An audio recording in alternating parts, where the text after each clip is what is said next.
శ్రోతలకు నా హృదయపూర్వక నమస్కారములు. మన శ్రోతలలో ఒక సోదరి ప్రశ్నను పంపటం జరిగింది. ఆ ప్రశ్న,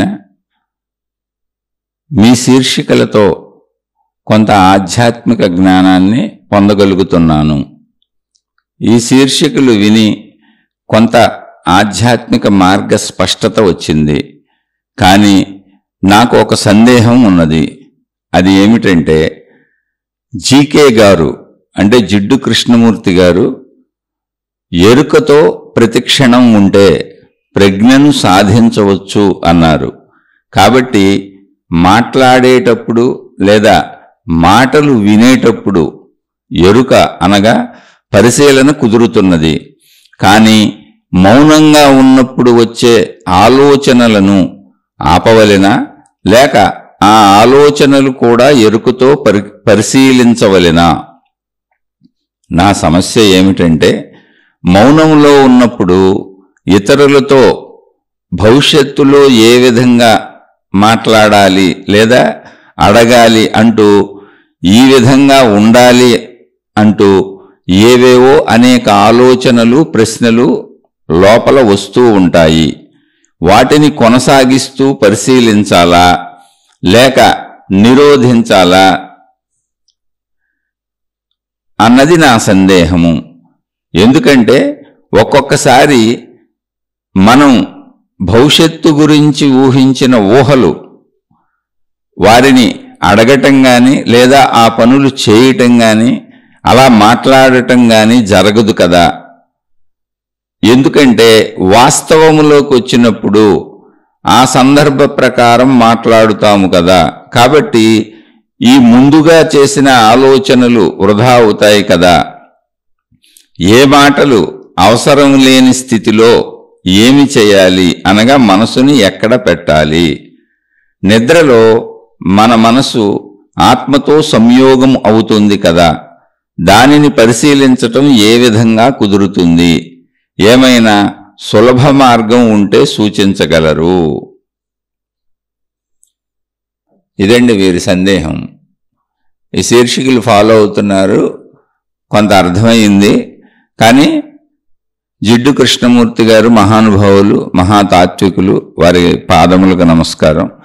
వారు చెప్పినటువంటి ఎరుక, నిరంతర ఎరుకతో ఉండాలి అనేటువంటి విషయం ఎలా అది కుదురుతుంది? ఎప్పుడంటే పనులు చేస్తున్నప్పుడు, మాట్లాడుతున్నప్పుడు, అంటే ప్రస్తుతంలో కార్యరంగంలో ఉన్నప్పుడు అది కుదురుతుంది ఎరుకుతో ఉండటం.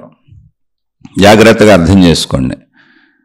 కార్యరంగంలో మెలకువలో మనం పనులు చేస్తూ ఉన్నప్పుడు ఎరుకుతో ఉండటం కుదురుతున్నది అంటే సోదరు అడిగినటువంటి ప్రశ్నలో వారు చెప్పింది. విడిగా మౌనంగా ధ్యానంగానో మనం సాధన చేసుకుందామని కూర్చున్నప్పుడు తలలో అనేక ఆలోచనలు సాగుతూ ఉంటాయి. సహజంగా మనకు ఆలోచనలు భవిష్యత్తులో, అంటే మామూలుగా కూడా భవిష్యత్తు ఆలోచనలు వస్తాయి. అంటే ఇలా చేద్దాం అలా చేద్దాం, నిత్యం పనులే కదా మనకి. ఏదైనా ముందు ఆలోచన వస్తూ ఉంటుంది. ఈ పని ఎలా చేద్దాం, వీళ్ళతో ఇలా మాట్లాడదాం, ఇది ఎలా అడుగుదాం, ఇది ఎలా చేద్దాం, ఇలా ఉంటాయి అన్నీ. ఎందుకని మన పనులన్నీ కమ్యూనికేషన్స్, మనుషులతోనే కలిసి ఉంటాయి. కాబట్టి ముందు ఆలోచనలు వస్తాయి. ఆ ముందు ఆలోచనలు వచ్చినప్పుడు ఏం చేయాలి? అది కూడా ఎరుకతో పరిశీలించాలా? అసలు ఈ ముందు ఆలోచనలు మనం అనుకుంటాం కానీ వాస్తవంగా చేసేటప్పటికి ఇంకొక సందర్భ ప్రకారం చేస్తాం, ఇంకో రకంగా ఉండొచ్చు. చాలా ఆలోచనలు మనం ముందు చేద్దాం అనుకున్నవి అనేకం చేయలేకపోవచ్చు. ఎందుకంటే అది వాస్తవంలోకి వచ్చేటప్పటికి ఇంకోలా ఉన్నప్పుడు మనం ఊహించింది చేయటం కుదరదు, మాట్లాడటం కుదరదు. కాబట్టి అవన్నీ వృధా అవుతాయి కదా ఆలోచనలు. అప్పుడేం చేయాలి అంటే, అసలు మొత్తంగా ఈ ఎరుక అనే స్థితి ఏంటి, ఎప్పుడు ఎలా ఉండాలి అంటే, అసలు మనం తెలుసుకోవాల్సిన విషయం ఏంటంటే, ఎరుక, ఉనికి, ఎగ్జిస్టెన్స్, బ్రహ్మము, ఆత్మశక్తి, శక్తి అంటే సైన్స్ చెప్పేటువంటి శక్తి, ఎనర్జీ, అవేర్నెస్, ఇవన్నీ కూడా ఒకే దానికి సంబంధించినటువంటి విషయాన్ని అనేక రకాలుగా సందర్భానుసారం ఉపయోగిస్తూ చెప్పబడుతున్న పదాలు. ఎరుక అన్నాం అనుకోండి, మనం పనులు చేస్తున్నప్పుడు మనకు ఎరుక ఉంటుంది అంటున్నామే, అది పనులు చేస్తున్నప్పుడు ఉన్న ఎరుక నిజమైన ఎరుక కాదు, శరీర స్పృహ. అంటే శరీరంతో మనం చేసే పనులు మనకు అర్థమవుతున్నాయి, అర్థం అవ్వకుండా పనులు చేయలేం అసలు మనం. ఎరుక, ఉనికి, ఆ ఎగ్జిస్టెన్స్, కాన్షియస్నెస్, ఈ అవేర్నెస్, ఇవన్నీ కూడా ఏంటంటే అసలు ఇవన్నీ చేయటానికి మూలంలో అట్టడుగున ఉన్నటువంటి మూలస్థితి. అదేమి చేయదు, జస్ట్ ఉన్నానన్న ఉనికి ఉంటుంది అంతే. అయితే ఈ పదాలన్నీ ఆ సందర్భానుసారం మహాత్ములు వాడుతూ ఉంటారు, దాన్ని అర్థం చేసుకోవాలి. ఏదో ఒక పదాన్ని పట్టుకొని ఒక వాక్యాన్ని పట్టుకొని ప్రయాణించుకుంటూ వెళ్ళిపోతే కుదిరేది కాదు. ఇది ఇక్కడ ప్రయాణించడానికి ఏమి లేదు, ఉన్నది మన జీవితమే, ఉన్నది మన శరీరమే. ఆధ్యాత్మికత బయట ఎవరో మనకి నేర్పేది కాదు, బయట ఎవరో మనకి చెప్పేది కాదు. ఎవరైనా కృష్ణమూర్తి గారి లాంటి మహానుభావులు, రమణ మహర్షి లాంటి మహానుభావులు ఎక్కడైనా చెప్పారు, చెబుతున్నారంటే అది వాళ్ళ స్వీయ అనుభవాన్ని చెప్పారు, వారు పొందిన అనుభవాన్ని చెబుతున్నారు వాళ్ళు. అది వారి స్థితి, దాన్ని చెబుతున్నారు. మనం ఆ స్థితిని పొందలేదు, మనకు ఆ స్థితి అనుభవం లేదు. మనం దాన్ని ఆధారంగా తీసుకొని దానిని అనేక రకాలుగా ఊహించుకోకుండా మనం ఉన్న స్థితి నుంచి ప్రయాణించడం నేర్చుకోవాలి. ఇదే ఆధ్యాత్మికత అంటే. ఆధ్యాత్మికత వ్యక్తిగతము. వ్యక్తిగతం అంటే ఏంటి? ప్రతి వ్యక్తికి తన అంతరంగం. వ్యక్తులందరికీ ఒకేలా కుదరదు, ఒకేలా ఉండరు అసలు. ఇప్పుడే పుట్టిన బిడ్డ ఒకళ్ళు ఉంటారు, ఇప్పుడే జస్ట్ పుట్టారు వాళ్ళు. ఇప్పుడే చనిపోబోతున్నటువంటి వృద్ధులు ఉంటారు, ఆయువు అయిపోయింది. ఈ మధ్యలో ఇప్పుడే పుట్టిన దగ్గర నుంచి ఇప్పుడే చనిపోబోతున్న ఆయువు పూర్తయిపోతున్న వరకు మధ్యలో లక్షల కోట్ల మంది ఉంటారు, అనేక స్థితుల్లో ఉంటారు, అనేక రకాలుగా ఉంటారు. కాబట్టి ఎవరి స్థితికి వాళ్ళు జ్ఞానాన్ని వాళ్ళు అన్వయించుకోవాలి. ఇన్ని స్థితుల్లో ఉన్నోళ్ళ కోసం ఎవరో చెప్పడం కుదరదు. ఇక్కడ ఏ స్థితిలో ఉన్నోళ్ళకి ఏం చెబుతున్నారో కుదరదు, వాళ్ళకి తెలిసిన స్థితిని వాళ్ళు చెబుతూ ఉంటారు. ఎవరైనా మహాత్ములు ఎవరు చెప్పినా ఏం చెప్పినా వాళ్ళు పొందిన స్థితిని చెబుతున్నారు. అంటే ఆ స్థితి అనేది ఒకటి ఉన్నది, అది నిజము, అది నువ్వు కూడా పొందొచ్చు, దాన్ని ఇలా వాడుకోవచ్చు, జీవితంలో ఇలా ఉండొచ్చు. ఇప్పుడు అనంత ఆత్మశక్తి, ఆత్మజ్ఞానము, ఇది ఆధ్యాత్మిక చదువు అని మాట్లాడుకుంటున్నాం అనుకోండి, అక్కడ ఏదో గొప్పగా ఏమీ లేదు, అది నువ్వే. ఏంటి ఆ శక్తి అంటే ఏమి లేదు, నేను శరీరం అని నువ్వు అనుకుంటున్నావు, నేను మనసని నువ్వు అనుకుంటున్నావు, నాకు అనేక ఇబ్బందులు, బాధలు, కష్టాలు, కన్నీళ్లు ఉన్నాయని నువ్వు అనుకుంటున్నావు, నాకు జననం ఉందనుకుంటున్నావు, నాకు మరణం ఉందనుకుంటున్నావు. దానికి ఆధారంగా శరీరం ఉంది, శరీరానికి ఇంద్రియాలు ఉన్నాయి, దానికి అవసరాలు ఉన్నాయి. శరీరానికి మొత్తం నిరంతరం అన్ని సమకూర్చాలి, సమకూర్చడానికి ప్రయత్నించాలి, ప్రయత్నించి సాధించుకోవాలి. సాధించడానికి అవసరమైందే మనసుగా ఏర్పడుతుంది. ఆ ప్రయత్నం అంతా మనసు అవుతుంది, గ్రహించిన విషయాలన్నీ మనసు అవుతున్నాయి, అనుభవాలన్నీ మనసు అవుతున్నాయి. మళ్ళీ తిరిగి అది ప్రయత్నానికి మన ప్రోత్సహిస్తుంది. అలా గ్రహణ శక్తులుగా ఇంద్రియాలు ఉన్నాయి శరీరంలో, గ్రహణేంద్రియాలు. శరీరం మొత్తం ఒక గ్రహణేంద్రియం, ఎప్పుడు గ్రహిస్తూనే ఉంటుంది. గ్రహించిందంతా మనసు అవుతూ ఉంటుంది. ఎప్పుడు ఈ మనసు శరీరము, మనసు శరీరంలో నడుస్తూ ఉంటాం. ఇప్పుడు ఎరుక అన్నాం అనుకోండి, అది మనసులోనే ఉంది. మనం ఏం ప్రయత్నం చేసినా శరీరంతోనే ఉంటుంది. నేను మాట్లాడుతున్నా, శరీరంతో మాట్లాడుతున్నా. మాట్లాడేటప్పుడు భావాలు మనసులోంచి వస్తున్నాయి, పాత జ్ఞాపకాలు ఇవన్నీ. మీరు వింటున్నారు, శరీరంతో వింటున్నారు, మీరు విన్నవన్నీ మీ మనసులోకి వెళ్తాయి. ఇది దాటి మనం ఎక్కడికి వెళ్ళటం లేదు. శరీర మనస్సులు దాటి ఎప్పుడు మనం ఎక్కడికి వెళ్ళాం. అది ఆధ్యాత్మికమైన, అది భౌతికమైన. శరీర మనసులను దాటినటువంటి స్థితి ఇంకోటి ఉన్నది, అదే శరీర మనసులకు ఆధారమై ఉన్నది. అది పాయింట్ అక్కడ. దాన్ని ఎరుక అనొచ్చు, దాన్ని ఉనికి అనొచ్చు, దాన్ని కాన్షియస్నెస్ అనొచ్చు, దాన్ని ఎగ్జిస్టెన్స్ అనొచ్చు, దాన్ని బ్రహ్మము అనొచ్చు, దాన్ని ఆత్మ అనొచ్చు, సైన్స్ ప్రకారం దాన్ని ఎనర్జీ, శక్తి అనొచ్చు, ఏమైనా అనొచ్చు, ఎన్ని పేర్లు అని పెట్టుకోవచ్చు. అది పేర్లు, అది ఎన్ని పేర్లు పెట్టినా శరీర మనస్సులకు అతీతమైన స్థితి అది. అంటే ఆధారమైన స్థితి అది. అయితే శరీర మనస్సులకు అతీతమైన స్థితి అంటే ఏంటి? శరీరం పనిచేస్తుంది, తెలుసు మనకు ఉంది శరీరం, దానికి అవసరాలు ఉన్నాయి, ఇంద్రియాలు ఉన్నాయి. అది గ్రహణ యంత్రము. మన శరీరము నిరంతరం గ్రహిస్తూ ఉంటుంది, గ్రహించే పనే చేస్తుంది, గ్రహించాలని కోరుకుంటుంది. అవే కోరికలు, గ్రహించే విషయాలే కోరికలు. అది సృష్టి అలా తయారు చేసిందాన్ని, గ్రహణ యంత్రంగా సృష్టి తయారు చేసిందాన్ని. గ్రహించటానికి దానికి 5 రకాలుగా ఆపర్చునిటీస్ ఉన్నాయి, అంటే అవకాశాలు ఉన్నాయి మన శరీరానికి. శబ్ద, స్పర్శ, రూప, రస, గంధములు. రసం అంటే రుచి, గంధం అంటే వాసన. అవే మనకున్నటువంటి చర్మం మొత్తం స్పర్శను తెలుసుకుంటుంది, కళ్ళు చూస్తాయి, ముక్కు వాసన చూస్తుంది, చెవులు వింటాయి, నాలుక రుచి తెలుసుకుంటుంది. ఈ 5 రకాలు. ఈ 5 రకాలతో గ్రహించిన విషయాలు ఏమవుతాయి? మనలో నిక్షిప్తమవుతాయి, అంటే జ్ఞాపకం ఉంటాయి. నిక్షిప్తం అంటే పదాలు బరువుగా ఉండొచ్చు, ఏం లేదు, లోపల జ్ఞాపకం ఉంటాయి. ఆ జ్ఞాపకం ఉన్నవన్నీ ఆ విషయాలు ఇప్పుడు శరీరాన్ని లోపల జ్ఞాపకం ఉన్నాయి. అవన్నీ ఒక్కసారిగా మనకు అవసరం లేదు. శరీరంతో మనం పనిచేసేటప్పుడు ఒక్కొక్కటిగా అవసరం అవుతాయి. అంటే ఇప్పుడు భార్య గుర్తించాలి, నా భార్య ఎలా ఉంటుందని లోపల ఉంది కాబట్టి ఇప్పుడు భార్యని గుర్తించాను. కొడుకుని గుర్తించాలి, నా కొడుకు ఎలా ఉంటాడని లోపల ఉంది కాబట్టి కొడుకుని గుర్తించాను. అలా మనుషులు, ప్రదేశాలు, వస్తువులు, విషయాలు, నిత్య జీవితంలో నా జీవనం సాగాలి అంటే మొత్తం నాకు అన్ని గుర్తుండాలి. అలా గుర్తుండేలా నేచర్ సృష్టి చేసింది, మన శరీరం నిర్మాణం చేసింది. అలా గుర్తున్న భాగాన్ని, అంటే శరీరానికి సంబంధం లేకుండా మొత్తం లోపల గుర్తుంచుకొని ఒక్కొక్క దాన్ని ఇచ్చి శరీరాన్ని కదుపుతుంది. అలా మొత్తం గుర్తున్న విషయాలను మనసు అని పిలిచారు.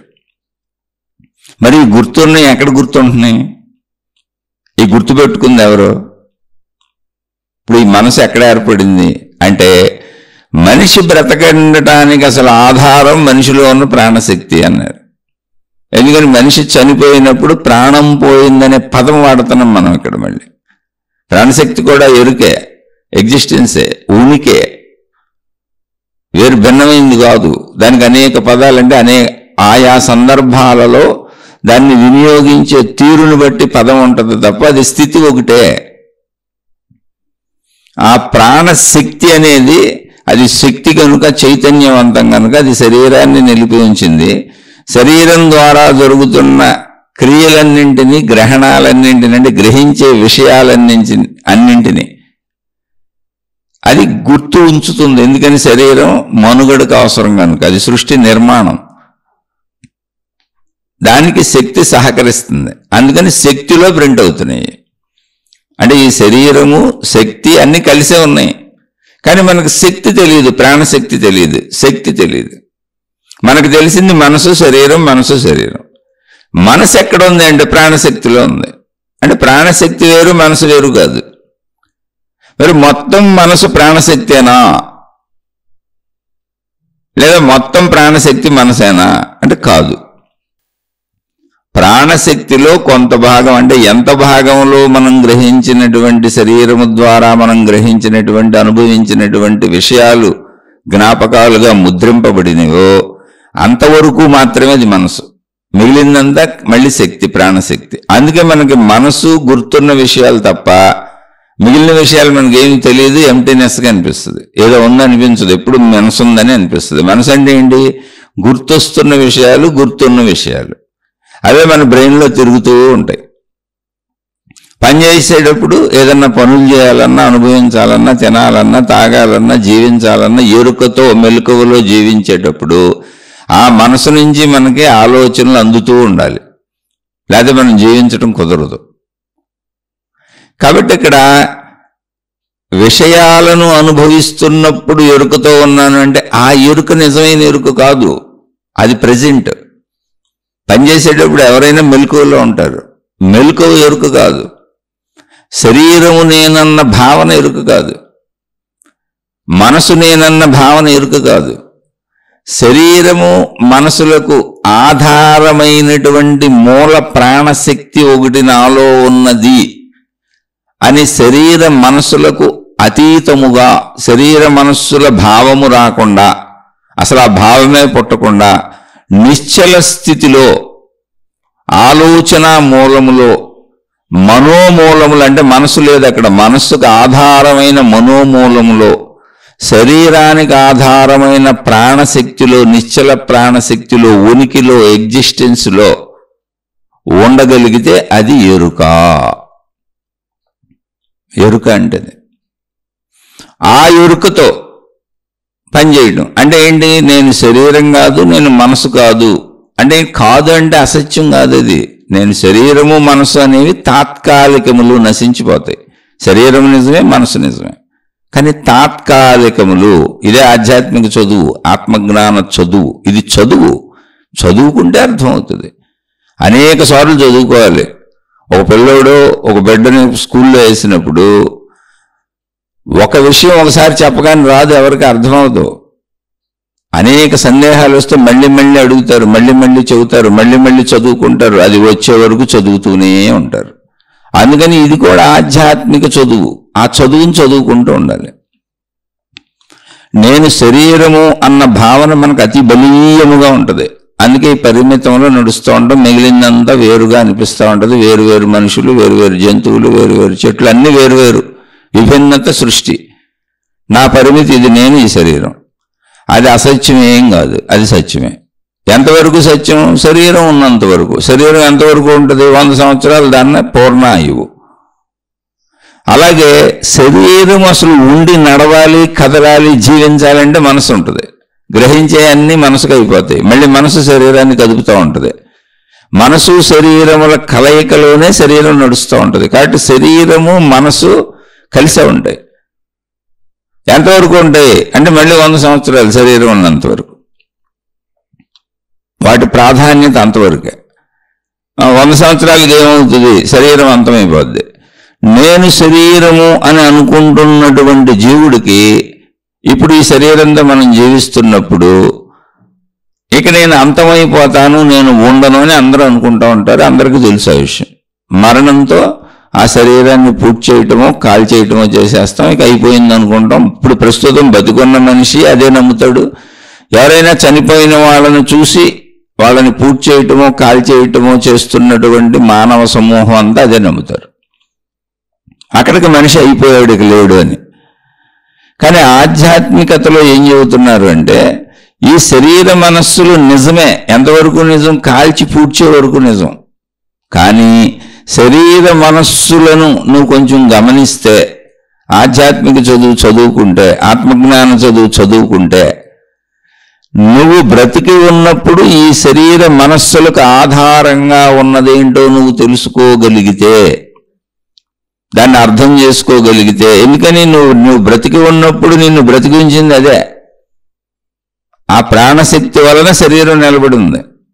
ఆ ప్రాణశక్తిలో శరీరము ద్వారా గ్రహించినటువంటి విషయములు ప్రింట్ అవటం వలన మనసు ఏర్పడింది. అంటే మనసు బతుకుతున్నా, శరీరం బతుకుతున్న ఆధారం ప్రాణశక్తి. అయితే ప్రాణశక్తిని మనం తెలుసుకోవట్లా, చనిపోతే ప్రాణం పోయిందని మాత్రం అంటున్నాం. కాబట్టి నువ్వు ఉండగానే శరీరమును రక్షించుకో, మనసును ఉపయోగించుకో, మనసును రక్షించుకో. మనస్సుకి శరీరానికి మూలమైనటువంటి ప్రాణశక్తిని తెలుసుకో. ఇది చెప్పింది ఆధ్యాత్మిక చదువు. ఆ ప్రాణశక్తి ఉన్నది అన్న స్థితిని అర్థం చేసుకొని ఆ ప్రాణశక్తి స్థితిలో ఉండటము ఎరుక. ఎరుకతో పనిచేయటం అంటే అది. ఎరుకతో పనిచేయటం అంటే ఏంటి? ఉనికితో పనిచేయటం అంటే ఏంటి? ఎగ్జిస్టెన్స్తో పనిచేయటం అంటే ఏంటి? కాన్షియస్నెస్, అవేర్నెస్తో పనిచేయటం అంటే ఏంటి అంటే నేను మనసు మాత్రమే కాదు, నేను శరీరం మాత్రమే కాదు, నేను ఉనికిని, ప్రాణశక్తిని, ఆత్మశక్తిని, సైన్స్ ప్రకారం శక్తిని, ఎనర్జీని, అన్లిమిటెడ్ ఎనర్జీ అది. దాని వలన మనసు తయారైంది. ఎందుకు తయారైంది? ఈ శరీరము నేను అనుకొని శారీరక అవసరాలు, శరీరము ద్వారా నేను గ్రహించిన విషయాలు, ఈ కోరికలు తీర్చుకుంటూ జీవించడమే నా జీవితం. కనుక జీవితంలో నేను జీవిస్తున్నప్పుడు గ్రహించినటువంటి, అనుభవించినటువంటి విషయముల సముదాయము మొత్తము నా ప్రాణశక్తిలో ప్రింట్ అయింది. ఇది నేచర్ చేసిన ఏర్పాటు. ఆ ప్రింట్ అయిన భాగము మనసు అయింది. నాకు మనసు స్పష్టంగా తెలుస్తుంది, ఎందుకంటే నేను ప్రపంచంలో అనుభవించాను దాన్ని. భార్య తెలుసు, భర్త తెలుసు, పళ్ళు తెలుసు, కూరగాయలు తెలుసు, ఆహార ధాన్యాలు తెలుసు, చెట్లు తెలుసు, పుట్టలు తెలుసు, జంతువులు తెలుసు, విషయాలు తెలుసు, శబ్దస్పర్శ రూపరసగంధములకు సంబంధించిన ప్రపంచం మొత్తం తెలుసు నేను చూసినంత. ఆ తెలుసు అన్నది ఎవరికి తెలుసు? మనసుకు తెలుసు. తెలుసు అని చెప్పేదే మనసు. తెలిసిన వాటిని తిరిగి కోరుకుంటూ, అవసరమైన వాటిని తిరిగి కోరుకుంటూ, శరీరాన్ని నిలుపుకుంటూ సాగేది, శరీరాన్ని కదిపేది మనసు. కాబట్టి నాకు మనసు తెలుసు, శరీరం తెలుసు. కాబట్టి ఈ శరీరమే నేను అనుకుంటాను, అనుభవించేది శరీరంతోనే కనుక ఆ అనుభవాలు నాకు జీవితంగా ఇవే కనుక. జీవితం అంటే ఏముందేమో ఇలా జీవించటమే. ఈ శరీరాన్ని నిలుపుకోవడం, ఈ శరీర అవసరాలు కోరికలు తీర్చుకోవటమే జీవితం. ఇంకెంతకంటే మనకు జీవితం ఏమి లేదు. అలానే శరీరాన్ని మనం ఏమన్నా అదుపు చేయగలమా అంటే లేదు. పుట్టిన పసిబిడ్డ, ఇప్పుడే పుట్టిన పసిబిడ్డను తీసుకొని అక్కడ మొదలయ్యి ఇప్పుడే చనిపోబోతున్న వృద్ధులను తీసుకుని అక్కడ వరకు ఎండ్ అయితే, మధ్యలో జీవితకాలంలో ప్రతి నిమిషం, ప్రతి గంట, ప్రతి రోజు, ప్రతి నెల, ప్రతి సంవత్సరం కాలం ఎలా ఉందో అలా కాలంలో శరీరం మార్పు చెందుతూ వెళ్ళిపోతుంది. దాన్ని మనమేం ఆపలేం. అది సృష్టి నియంత్రణ. అదే మనకు ఆయుక్షీణం అంటే ఆయువు నశించటం, మరణం వైపు ప్రయాణం సాగుతుంది. ఎందుకని జననం సాగింది అంటే జననము మరణము మళ్ళీ మనం ఏర్పరుచుకున్న పదాలు, అర్థం అవడానికి మనిషి ఏర్పరుచుకున్న పదాలు అవి. కానీ ఆధ్యాత్మిక పరిభాషలో జ్ఞానాన్ని అర్థం చేసుకొని, శక్తిని అర్థం చేసుకొని, ఎరుకను అర్థం చేసుకొని, ఎగ్జిస్టెన్స్ని అర్థం చేసుకొని, కాన్షియస్నెస్ని అర్థం చేసుకొని, బ్రహ్మమును అర్థం చేసుకొని, ఆత్మను అర్థం చేసుకొని, ప్రాణశక్తిని అర్థం చేసుకొని, సైన్స్ ప్రకారం శక్తిని అర్థం చేసుకుంటే అన్నీ ఒకటే అది. దీనికి ఇన్ని పేర్లు ఉన్నాయి, ఇంకా బోల్డ్ పేర్లు ఉన్నాయి. ఆయా సందర్భాల్లో ఇవి వాడతారు. అర్థం చేసుకొని దాన్ని ముందుకు నడిస్తే కాన్షియస్నెస్ అంటే శక్తి అనేటువంటి ఎనర్జీ ఏది ఉందో అది తనను తాను వ్యక్తీకరించుకున్నది. వ్యక్తీకరించుకోవడం ఎందుకు జరుగుతున్నది అంటే శక్తి యొక్క లక్షణము చైతన్యము అంటే కదలిక. ఆ కదలిక వలన శక్తి యొక్క లక్షణము గుణము ఇలా ఉండటం వలన ఇలా సృష్టి ఏర్పడుతుంది. ఎందుకనే దానికి ఆన్సర్ లేదు. శక్తి యొక్క లక్షణం అది, శక్తి యొక్క గుణములేవి. ఒరిజినల్గా శక్తి నిరాకారముగా, నిశ్చలముగా, ప్రశాంతముగా, నిర్మలముగా, ఏకముగా, అనంతముగా ఉన్నది. అంటే శక్తి యొక్క లక్షణాలు చెప్పినప్పుడు దాన్ని ఆత్మ అన్నారు, బ్రహ్మం అన్నారు, అన్నీ అదే, ఉనికి అదే. అంటే లిమిట్లెస్, అనంతముగా అంటే అర్థం ఏంటంటే దానికి లిమిట్ లేదు, అసలు పరిమితి లేదు శక్తికి. ఈ పరిమితి లేని శక్తిని ఎలా అర్థం చేసుకోవాలి అసలు మేము? ఎందుకంటే మేము శరీరంతో ఉన్నాం, మనసుతో ఉన్నాం.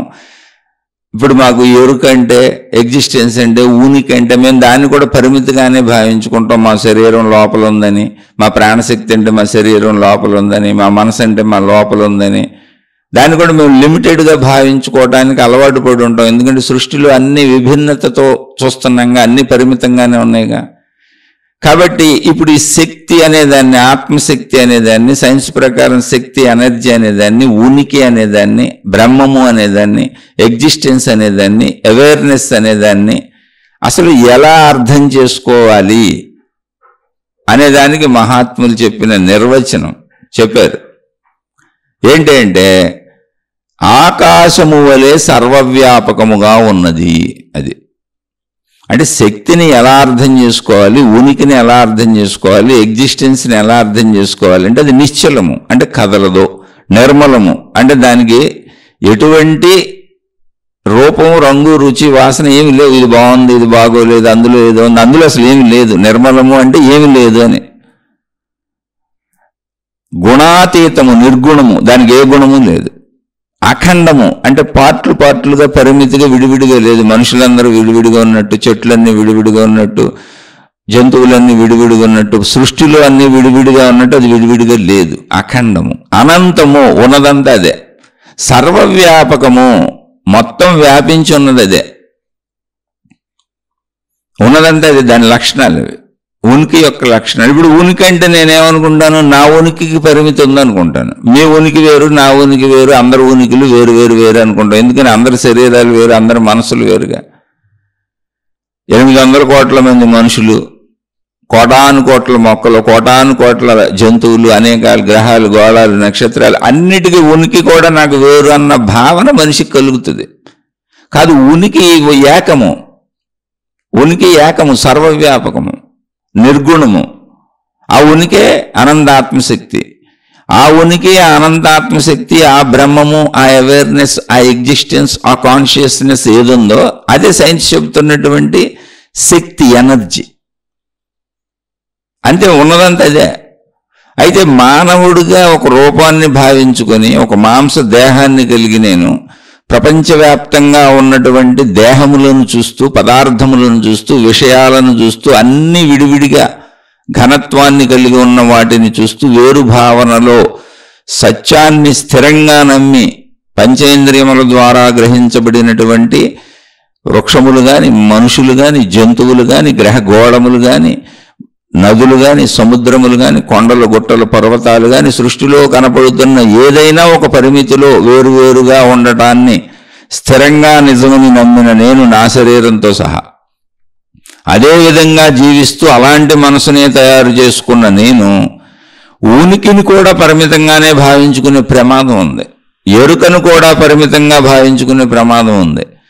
ఎగ్జిస్టెన్స్, అవేర్నెస్, ఆత్మశక్తి, శక్తి అన్నిటినీ పరిమితంగా భావించుకునే ప్రమాదం ఉంది. ముందు ఇది అర్థం చేసుకోవాలి. ఎందుకని పరిమితమే మన మనసుకు తెలుసు, పరిమితమే మన శరీరానికి తెలుసు, అపరిమితం మనకు అసలు తెలియదు. ఇప్పుడు తెలియని దానిని తెలుసుకుంటున్నాం మనం. అది ఆధ్యాత్మిక చదువు, ఆత్మజ్ఞాన చదువు. అది నీకు ఎప్పటికే తెలియబడి, ఈ శరీరంతో తెలిసేది కాదు, జ్ఞానంతో తెలుసుకుంటున్నాం. శరీరం తెలుసుకోలేదు, కన్నుతో. శరీరంతో తెలుసుకునే విధానం ఏంటి? మనకి కన్నుతో చూస్తాం, చెవితో వింటాం, ముక్కుతో వాసన చూస్తాం, నోటితో మాట్లాడతాం, నాలుగుతో రుచి చూస్తాం, చర్మం మొత్తం స్పర్శలు తెలుసుకుంటుంది. ఇంతే మనం తెలుసుకునేది. కానీ ఇవన్నీ పరిమితిలోనే ఉంటాయి. ఇప్పుడు కన్ను చూస్తుంది, అది పరిమితిగానే చూడగలదు, పరిమితినే చూడగలదు. చెవి వింటుంది, అది పరిమితిగానే వినగలదు, పరిమితినే వినగలదు. ముక్కు వాసన చూస్తుంది, అది పరిమితిగానే వాసన చూడగలదు, పరిమితినే వాసన చూడగలదు. చర్మం స్పర్శ తెలుసుకుంటుంది, అది పరిమితిగానే స్పర్శ తెలుసుకోగలదు, పరిమితినే స్పర్శ తెలుసుకోగలదు. నాలుక రుచి చూస్తుంది, అది పరిమితినే రుచి చూడగలదు, పరిమితమునే రుచి చూడగలదు. మనంతా పరిమితే, మందే పరిమితే, మనం తెలుసుకునేది పరిమితే. కాబట్టి పరిమితి భావన మనకి సత్యముగా లోపల రూఢి పడిపోయి ఉంటుంది. ఈ పరిమితి భావన అసత్యమా అంటే శరీరపరంగా అది సత్యమే, మనోపరంగా అది సత్యమే, జీవించడానికి అది అవసరమే. ఏమంటే పోనీ పరిమిత భావనలోంచి అపరిమిత భావనలోకి దూకేద్దామంటే జీవించడం కుదరదు, పిచ్చోళం అయిపోతాం. శరీరం పరిమితిలోనే జీవించాలి. మొత్తం మనసులో అయితే జీవించడమే ఉండదు. పోనీ మనసుని మార్చేద్దాం, ప్రాణశక్తి కదా అంటే మనసులో అయితే పిచ్చోళం అయిపోతాం. ఆలోచన పుట్టకపోతే అసలు శరీరం కదలదు. కాబట్టి పరిమిత భావన శరీరము నశించే వరకు అవసరమే. అందులో జీవించాల్సిందే, అలా జీవించాల్సిందే, శరీరానికి అన్ని ఇవ్వాల్సిందే, శరీరానికి అన్ని సమకూర్చాల్సిందే. కాబట్టి దాన్ని అసలు తప్పనడానికి, కొట్టేయటానికి లేదు. బ్రహ్మ సత్యము, జగత్ మిథ్య అని ఎవరైనా మహాత్ములు చెప్పారు అంటే అర్థం ఏంటి అంటే, సత్యము అంటే ఏంటి? ఏదైతే ప్రాణశక్తిగా, ఆత్మశక్తిగా, బ్రహ్మముగా, అవేర్నెస్గా, ఉనికిగా, ఎగ్జిస్టెన్స్గా, ఎరుకగా, అనేక రకాలుగా అనేక సందర్భాలలో చెప్పబడుతున్నటువంటి సర్వవ్యాపక ఆకాశ స్థితి ఏది ఉన్నదో అది శాశ్వతము. సైన్స్ చెప్పే శక్తి అదే, అది శాశ్వతం, దానికి నశింపు లేదు. సేమ్ అదే సూత్రాన్ని సైన్స్ కూడా కనుగొని చెప్పింది. సైన్స్ అంటే ఏంటి? మనిషే. సైన్స్ అంటే ఎవరో కాదు, మనిషి సృష్టిని పరిశీలించుకుంటూ వెళ్ళినప్పుడు ఆ పరిశీలన చేస్తున్నటువంటి విషయాన్ని సైన్స్ అని పిలిచారు. అంతే, సైన్స్ అంటే ఇంకేం లేదు. సైన్స్ అంటే సృష్టి అన్వేషణ. భౌతికంలో ఉన్న అన్నిటినీ అన్వేషిస్తున్నారు. ఈ చెట్టు ఎలా ఎందుకుంది, పుట్ట ఎలా ఎందుకుంది, గొట్ట ఎలా ఎందుకుంది, మనిషి ఎలా ఎందుకున్నాడు, ఈ గ్రహగోళాలు ఎలా ఎందుకున్నాయి, వీటిలో ఏమేమి ఉన్నాయి. ఇది సైన్స్. కనపడుతున్న విశ్వాన్ని పరిశీలిస్తున్నది, తెలుసుకుంటున్నది సైన్స్. తెలుసుకుంటున్నప్పుడు వాళ్ళకి అర్థమైన విషయం ఏంటి అంటే, వాళ్ళు ఒక శక్తి అంటే దేన్నైనా చూసుకుంటూ మూలానికి వెళ్ళిపోతే, ఒక మనిషిని చూసుకుంటూ మూలానికి వెళ్ళిపోతే, ఒక చెట్టును చూసుకుంటూ మూలానికి వెళ్ళిపోతే, ఒక మట్టిని చూసుకుంటూ మూలానికి వెళ్ళిపోతే, ఒక గొట్టను చూసుకుంటూ మూలానికి వెళ్ళిపోతే, ప్రపంచంలో ఉన్న దేనినైనా పరిశీలించుకుంటూ దానికి మూలాధారానికి వెళ్ళిపోతే అక్కడ శక్తి మిగులుతుంది. శక్తి నుంచి ఇవన్నీ పైకి ఉద్భవించినాయి. ఎందుకంటే అది శక్తి లక్షణం. ఎందుకని అడగడానికి లేదు. శక్తికి లక్షణాలు, గుణాలు, స్వభావం ఉంది. అది చైతన్యత దాని లక్షణం, జ్ఞానం దాని లక్షణం. దాంట్లో అన్ని లక్షణాలు సర్వ సంపన్నత కలిగి ఉంది. అది సంపూర్ణమైనటువంటిది శక్తి, అన్నీ ఉన్నాయి దాంట్లో. అందువలన చైతన్యత ఇన్ని కలిగి ఉండటం వలన అది ఎంత సృష్టిగా తనను తాను వ్యక్తపరుచుకుంటుంది. అది దాని గుణ లక్షణం. వ్యక్తపరుచుకున్నవి మనకు అనేకంగా విడివిడిగా కనపడుతున్నాయి. ఎందుకని? శక్తి మనకు తెలియదు కనుక. మనకు శక్తి అంటే తెలియదు కనుక. ఇప్పుడు శక్తి తెలిస్తే వ్యక్తపరుచుకున్నవన్నీ శక్తిలోనే ఉన్నాయి, శక్తితోనే ఉన్నాయి, శక్తిలోనే లయిస్తున్నాయి అని తెలుస్తుంది. అది తెలియక మనం జననము అంటే ఏదో కొత్తగా పుట్టటము, మరణము అంటే పుట్టింది చనిపోవటం అని పెట్టుకున్నాం. ఇంతే మనకు తెలుసు. జననానికి ఆధారం శక్తి అని, మరణించినవన్నీ శక్తిలోనే కలిసిపోతున్నాయని, జనన మరణాలు అనే ఆటంతా శక్తి యొక్క వ్యక్తీకరణని, శక్తి తనను తాను వ్యక్తీకరించుకున్నప్పుడు జననముగా కనపడుతున్నదని, శక్తి తనను తాను మళ్ళీ తనలోకి లీనం చేసుకున్నప్పుడు మరణముగా కనపడకుండా పోతున్నదనే విషయం మనకు తెలియదు. ఎందుకు తెలియదు? శక్తి మనకు తెలియదు కనుక. ఇప్పుడు సైన్స్లో, ఇప్పుడు ఆధ్యాత్మికంలో మహాత్ములు ఏం చెప్పారో సైన్స్లో అదే చెప్పారు. పెద్ద తేడా ఏం లేదు. అంటే ఫైనల్ ట్రూత్లో మాట్లాడుకోవాలి. మధ్యలో మాట్లాడుకుంటే సైన్స్ను ఆధ్యాత్మికత విభేదిస్తాయి. మూఢనమ్మకాలు, మూఢాచారాలు, దేవుళ్ళు, మతాలు, పద్ధతులు, ఆచారాలు, సాంప్రదాయాలు, మహిమలు, మాయలు. అసలు మహిమలు, మాయలు సైన్స్ ఒప్పుకోదు. అలా సైన్స్ బేస్ మీద అనేక సంస్థలు పెట్టారు. జన విజ్ఞాన వేదికలు ఉన్నాయి, నాస్తిక సంఘాలు ఉన్నాయి, హేతువాద సంఘాలు ఉన్నాయి, మానవవాద సంఘాలు ఉన్నాయి. వీళ్ళందరూ కూడా దేవుడి పేరు మీద ప్రజలను మోసం చేస్తున్నటువంటి మూఢనమ్మకాల పేరు మీద, మహిమల పేరు మీద, మాయల పేరు మీద ప్రజలను మభ్యపెడుతూ మోసం చేస్తున్న వాళ్ళ గురించి చెబుతూ తిరుగుతున్నారు. కానీ వీళ్ళెవరు శక్తిని కాదంటలా. ఆధ్యాత్మికత కూడా శక్తి గురించే చెప్పింది. ఇప్పుడు సైంటిస్టులు, ఈరోజు ఈ కాలంలో మన ముందు జీవిస్తున్న సైంటిస్టులు ప్రపంచంలో మనం అనుభవిస్తున్నటువంటి అనేక విషయాలకు, అనేక ఆవిష్కరణలకు కారణంగా ఉన్నారు వాళ్ళు. ఆ శక్తిని ఎలా మలుచుకోవచ్చు అని. కానీ వాళ్ళు కనుగొన్నది శక్తినే. బ్రతకటానికి అవసరమైన అన్నింటినీ తయారు చేస్తున్నారు, ఆవిష్కరిస్తున్నారు. కానీ మూలం శక్తి అని చెప్పారు వాళ్ళు. ఆ మూలం శక్తి అన్న విషయాన్నే పూర్వం ఆధ్యాత్మిక పరిభాషలో ఋషులు, మునులు, యోగులు, తపస్సంపన్నులు చెప్పారు. వాళ్ళు సైంటిస్టులే. సైంటిస్టులు అనే పేరు ఇప్పుడు వచ్చింది, ఈ కాల పేరు. ఆ కాల పేరు ఋషులు, మునులు, యోగులు, తపస్సంపన్నులు. ఎవరు? ఆత్మజ్ఞానము, బ్రహ్మజ్ఞానము, ఆధ్యాత్మిక చదువు మాత్రమే చెప్పిన వాళ్ళు. మిగిలిన వాళ్ళు కాదు. మతములు, మార్గములు, దేవుళ్ళు, విధానములు, ఆచారములు, సాంప్రదాయములు, పద్ధతులు, మహిమలు, మాయలు, మీకు జబ్బులు తగ్గించేయటాలు, మీకు డబ్బులు ఇచ్చేయటాలు, మీరు అనుకున్నవన్నీ సమకూరిపోవటాలు, మహిమతో వాళ్ళు మిమ్మల్ని కాపాడటాలు, రక్షించటాలు, ఇవన్నీ కూడా అభూత కల్పనలు. దీన్ని సైన్స్ వ్యతిరేకిస్తుంది. దీన్ని ఆధ్యాత్మికత కూడా వ్యతిరేకిస్తుంది. ఆత్మజ్ఞానంలో ఎవరూ చెప్పలే అసలు మహిమలు ఉంటాయి, మాయలు ఉంటాయని ఎవరు చెప్పలే. ఎక్కడ మహిమలు, మాయలు ప్రదర్శన లేవు. ఒకవేళ అటువంటి మహిమలు, మాయలు ఉంటే అటువంటి వాటిని ఎక్కడైనా కూడా రాక్షస ప్రవృత్తి గల వాళ్ళు చేశారు. ఇప్పుడు ఇంద్రజాలకులు ఉన్నారు, నేర్చుకొని చేయొచ్చు. ఇంద్రజాలం అంటే ఏంటి? మెజిషియన్స్ ఉన్నారు, మ్యాజిక్లు చేస్తారు. అదేంటి? ఒక మనిషికి అర్థం కాకుండా కోర్సు చదువుకుంటున్నారు అంతే. ఇప్పుడు విమానం తోలటం మనకు రాదనుకోండి, విమానాలు తిరగటం అలవాటు అయిపోయి మనకు అలా అనిపిస్తుంది తప్ప, విమానం తోలటం మనకు రానప్పుడు, మొట్టమొదటిసారి విమానం గాలిలో ఎగిరినప్పుడు అది మహిమగానే ఫీల్ అవుతారు. అలా సెల్ ఫోన్లు వచ్చినాయి. ఏ కనెక్షన్ ఉండదు. ఎక్కడో ఉన్న వాళ్ళతో ఎక్కడో ఉన్న వాళ్ళు మాట్లాడుకుంటారు. ఒకప్పుడు వైర్లు ఉండే, ల్యాండ్ ఫోన్లు ఉండే, తర్వాత సిగ్నల్స్ ద్వారా మాట్లాడుకున్నారు. సిగ్నల్స్ కనపడవుగా మనకి, కానీ సిగ్నల్స్ ఉన్నాయి అనేటువంటి సత్యం సైన్స్కి తెలుసు. దానికోసం సిగ్నల్ టవర్స్ పెట్టుకుంటున్నారు. కనపడినంత మాత్రం లేదని కాదుగా, ఆ కనపడందే శక్తి.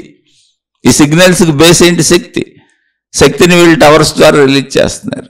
ఇలా అన్నిటికీ మూలానికి వెళ్ళిపోయినప్పుడు పూర్వపు మహాత్ములు దేనిని ఆత్మశక్తి అన్నారో, దేనిని ప్రాణశక్తి అన్నారో, దేనికి బ్రహ్మము అని పేరు పెట్టారో వాళ్ళు శక్తికే పెట్టారు. వాళ్ళు శక్తి అనే అన్నారు. కానీ అప్పుడు వాడబడిన పదజాలం వేరు. ఎందుకని అది వేల లక్షల సంవత్సరాల వెనకాల. ఇప్పుడు నాగరికత పెరుగుతూ మనం భాషలు మార్చుకున్నాం, భావాలు మార్చుకున్నాం, పద్ధతులు మార్చుకున్నాం. ఆ మార్పులో ఇప్పుడు సైంటిస్టులు అంటున్నాం, సైన్స్ అంటున్నాం. ఇప్పటి సైన్సు ఒకప్పటి ఆధ్యాత్మికత వేరు కాదు. కానీ మధ్యలో ఉన్నటువంటి మతములు, మార్గములు, విధానములు, దేవుళ్ళు, సాంప్రదాయములు, ఆచారములు, ఇది ఆధ్యాత్మికత కాదు, సైన్సు కాదు.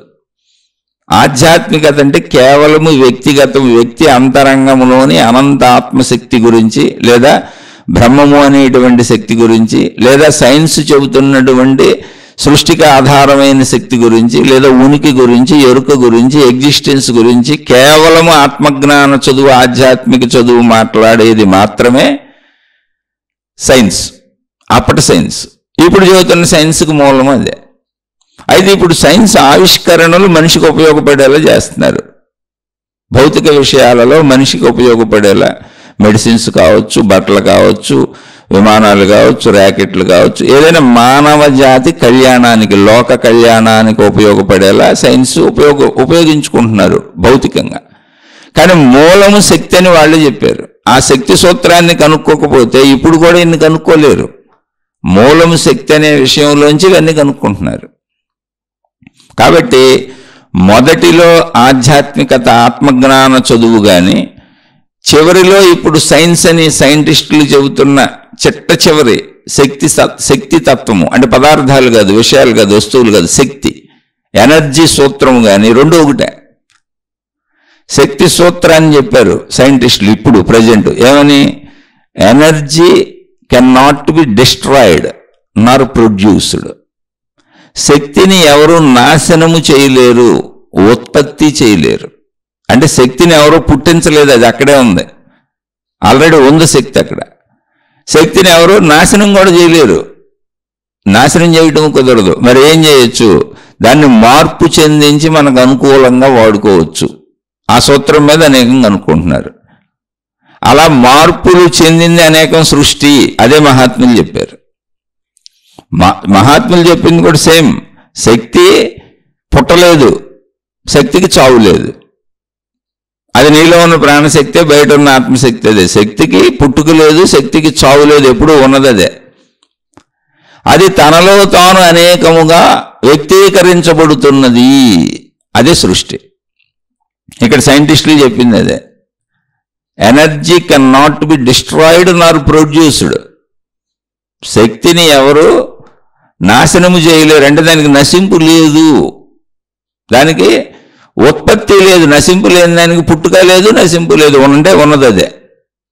మరి ఏం చేయొచ్చు? దాన్ని మనకు అనుకూలంగా అవసరమైనట్టు వాడుకోవచ్చు.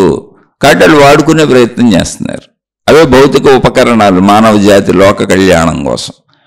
సేమ్ సూత్రం చెప్పారు వాళ్ళు. అదే, ఎప్పటికీ శక్తికి నశింపు లేదు, అది తనను తాను వ్యక్తీకరించుకోవడం వల్ల సృష్టి తయారైంది అని. ఇదే సూత్రాన్ని సైన్స్ కూడా చెబుతుంది. సృష్టి అంతా శక్తిమయమే అని, శక్తి వల్లనే సృష్టి ఉందని.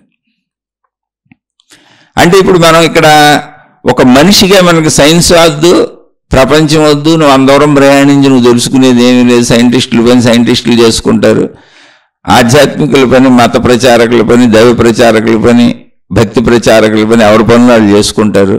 ఏది తప్పు కాదు, ఎవరిదాళ్ళు చేసుకునే ఉండే.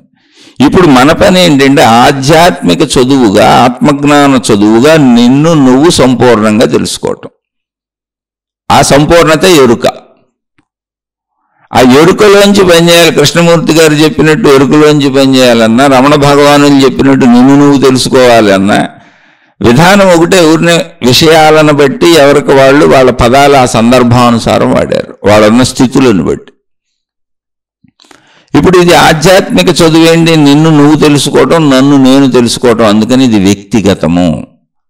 అదేంటండి, నేను నాకు తెలియదా, మీరు మీకు తెలియదా, మీరు పిచ్చోళ్ళ, నేను నాకు తెలిసే మీరు మీకు తెలియదేమో, నేనైతే నాకు తెలుసు అని మీకు అనిపించవచ్చు, నాకు అనిపించవచ్చు, ఎవరికైనా అనిపించవచ్చు. ఆ మాట అడిగినోడు పిచ్చోడుగా కూడా అనిపించవచ్చు. కానీ అది భౌతికంలో. ఆధ్యాత్మికతలో అది సత్యమైన పదం. నేను నాకు తెలుసు. ఏమని తెలుసు? నేను శరీరం అని తెలుసు, నేను మనసు అని తెలుసు, నేను, నాది, నా వాళ్ళు అన్నీ తెలుసు, ఈ ప్రపంచము తెలుసు, మొత్తం తెలుసు. నాకు తెలిసిన మొత్తం ఏంటంటే, నాకు తెలిసిన ప్రపంచం, నాకు తెలిసిన సంపదలో, నాకు తెలిసిన మనుషులు, నాకు తెలిసిన నేను. ఇది ఓకే, ఇందులో తప్పేం లేదు. ఇవన్నీ ఎంతవరకు నిజం అంటే మరణం వరకు, నేను మరణించే వరకు ఓకే నిజం, అది కూడా నిజమే. పోనీ మరణం వరకు అన్నా నువ్వు స్థిరంగా శాశ్వతంగా ఒకలా ఉన్నావా? లేదు. పుట్టిన ఈ నిమిషం నుంచి మరణించే నిమిషం వరకు నా శరీరం నేను అనుకున్న శరీరం, ఇదే నేను అనుకుంటున్న నా శరీరం, ఇదే నేను అనుకుంటున్న నా మనసు, నన్ను నడిపే నన్ను కదిపే నా మనసు నిరంతరం మారిపోతూనే ఉన్నాయి. ఎప్పటికప్పుడు ఆ స్థితిలోనే నేను అనుకుంటూ వెళ్ళిపోతున్నాను. ఈ మార్పును కూడా పరిశీలించట్లేదు అసలు. నేను మారిపోతున్నాను అనుకోవట్లే, నేను గమనించుకోవట్లే. నేను మార్పుని సహజత్వంగా అంగీకరించుకుంటూ ఎప్పటికప్పుడు ఆ మార్పుని నేను అనుకుంటా, మనోమార్పుని, శరీర మార్పుని, మారిపోతున్న ప్రపంచంలోని అనేక విషయాలని. చెట్లు అలా మారిపోతాయి, జంతువులు అలాగే మారిపోతూ ఉంటాయి. వాటిని కూడా అంగీకరిస్తూ సాగిపోతున్నాం. వాతావరణ పరిస్థితులు, భౌగోళిక పరిస్థితులు మారిపోతూ ఉంటాయి. అంటే మార్పుని సహజంగా తీసుకుని గుర్తించకుండా మార్పుని ఒక స్థిరత్వంగా భావించుకుంటూ వెళ్ళిపోతున్నా. జనన మరణాలను అంగీకరించుకుంటూ వెళ్ళిపోతున్నా. నేను ఎక్కడ స్థిరంగా లేను. ఈ స్థిరంగా లేను అనే విషయాన్ని మహాత్ములు బ్రహ్మసత్యం జగత్మిథ్య అని చెప్పారు. మాయా అనే పదం వాడారు.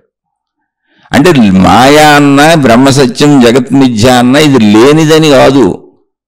నువ్వు ఇప్పుడు ఇవాళ ఎలా ఉన్నావు, నెల రోజులు చూసుకో, నీ శరీరం మారిపోయి ఉంటుంది, లావు అవుతావు, సన్నబడతావు. అది నిరంతర మార్పుకు లోనవుతుంది. నీ మనసు అయితే క్షణక్షణం మారిపోతూ ఉంటుంది. అలా అన్నింటిలోనూ, సృష్టి మొత్తంలోనూ ఈ మార్పు ఇలా సెకను కొనసాగుతూనే ఉన్నది. కాబట్టి అది శాశ్వతమైనది, స్థిరమైనది, ఇదే నిజమైనదని ఎలా అనుకుంటావు?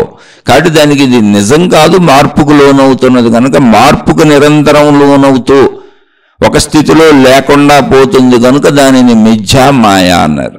అంటే దాన్ని బొట్టుగా ఎలాడబాక అది మారిపోతూ ఉంటుంది, అదే నిజం అనుకోబాక అది మారిపోతూ ఉంటుంది, అది నశించిపోద్ది కూడా, అసలు అది ఉండకుండా పోద్ది కూడా.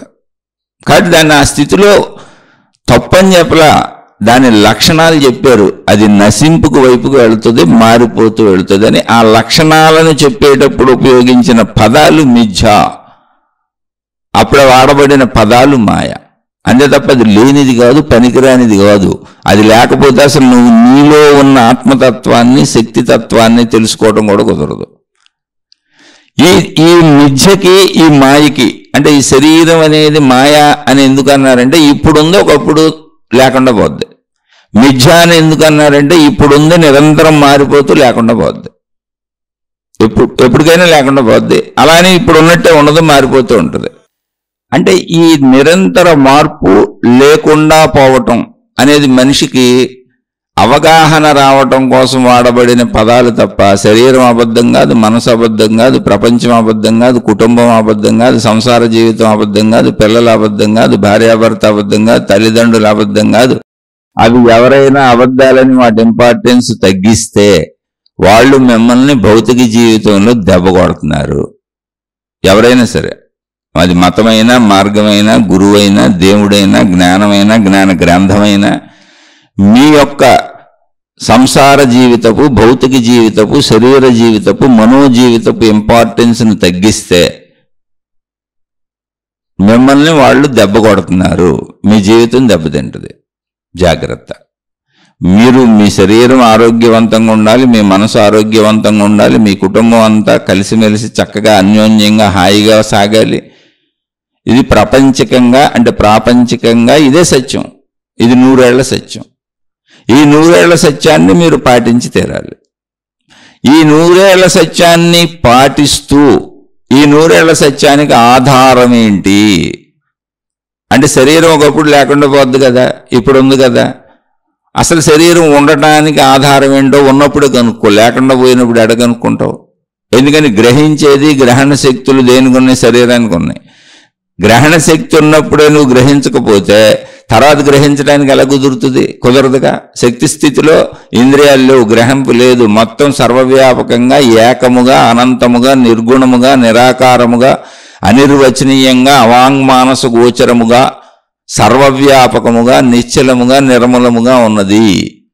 ఇలా ఉన్నది అన్నది నాకు అర్థం అవట్లేదు. నేను మనిషిని కదా, పరిమిత భావన కదా, నా మనసు కూడా పరిమితం కదా, అందులో ఆలోచనలు కూడా పరిమితం కదా, కాబట్టి నేను దానిని కూడా పరిమితంగా భావించుకుంటాను కదా అన్నదానికి ఓ స్పష్టతగా చెప్పారు. సర్వవ్యాపకముగా ఉన్న ఆకాశము వలె నీ చుట్టూ ఉన్న ఖాళీ ఏదుందో అలా. ఖాళీ నిర్మలమేగా, ఖాళీ నిశ్చలమేగా, ఖాళీ అవాంగ్మానస గోచరమేగా, ఖాళీ అనిర్వచనీయమేగా. ఖాళీ గురించి ఏం చెబుతాం? ఆకాశం గురించి ఏం చెబుతాం? ఆకాశం అంటే పైన ఉన్నదే కాదు, మొత్తం ఖాళీ అంతా. దాన్ని శూన్యము అన్నారు, దాన్ని ఖాళీ అన్నారు. ఎవరన్నారు? మనుషులే. ఎందుకు ఖాళీ అన్నారు? మనిషి వస్తువును గుర్తుపడతాడు. మనిషి దేన్ని గుర్తుపెడతాడు? వస్తువును గుర్తుపెడతాడు. ఎందుకు శూన్యం అన్నారు? మనిషి వస్తువును గుర్తుపడతాడు. మనిషి గుర్తుపెట్టే విధానాలు అవి. అందుకని మిగిలిన వాటిని అన్నింటినీ ఖాళీ అంటే ఆకాశాన్ని ఖాళీ శూన్యము అన్నాం. వస్తువుల్ని, పదార్థాలని, జంతువుల్ని, పరిమితాలని, ఘనత్వాన్ని గుర్తుపడతాం కనుక. కానీ ఇవన్నీ ఎక్కడ వ్యక్తీకరించబడినాయి అంటే ఈ ఖాళీ అనేటువంటి శక్తి, సర్వవ్యాపక ఆకాశము ఖాళీగా మనకు అనిపించటానికి కారణము మన శరీరము యొక్క గ్రహణ స్థితులు 5. శబ్ద, స్పర్శ, రూప, రస, గంధము. అంటే కన్ను దృశ్యం ఉంటేనే చూడగలదు, ఆకాశంలో దృశ్యం లేదు. చెవి శబ్దం ఉంటేనే వినగలదు, ఆకాశంలో ఉన్న సూక్ష్మతరమైనటువంటి శబ్దాన్ని అది వినలేకపోతుంది. ఆకాశంలో శబ్దం ఉంది, ఓంకారం అదే, ప్రణవనాదం అదే అని చెప్పారు మహాత్ములు. అది అనేక మతాలలో అనేక రకాలుగా చెప్పారు. ఒక మాటలో చెప్పాలంటే అది సూక్ష్మతలో వినగలం కనుక ఆకాశంలో శబ్దతని వినలేకపోతుంది, శబ్దం లేదని చెప్పుకోవాలి మనం. ఎందుకని మనం చేసే శబ్దాలే మనం గ్రహించగలుగుతాం.